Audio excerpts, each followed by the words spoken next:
Всем привет! Появился стук в передней подвеске моей Весты. Особенно удар чувствовался при трогании с вывернутым до упора рулем. По домкрате в правое и левое колесо было выявлено, что болтается в горизонтальной плоскости левое колесо, а с правым все в порядке.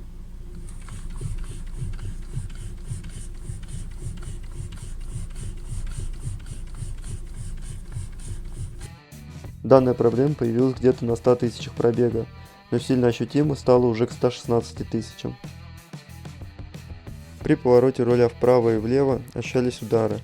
Стучать стало и при проезде неровностей. Конечно, наши дороги можно смело назвать убийцами подвесок автомобилей. Ямы такие, что ехать невозможно. Тут никакая подвеска не выдержит.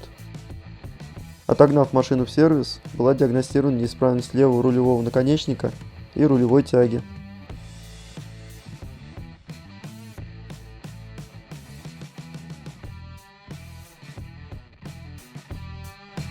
Были заменены правый и левый рулевой наконечник и рулевая тяга с правой стороны.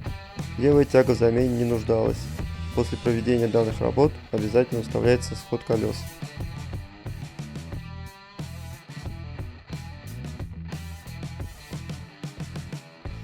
Рулевые наконечники хоть и были уже подушатаны, но основная проблема была в рулевой тяге, шаровый механизм которой сильно люфтил, что и вызывало стуки и болтание колеса.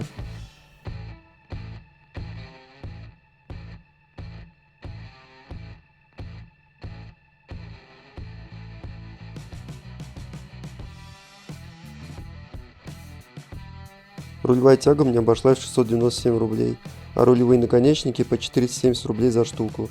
Итого запчасти вышли на 1637 рублей.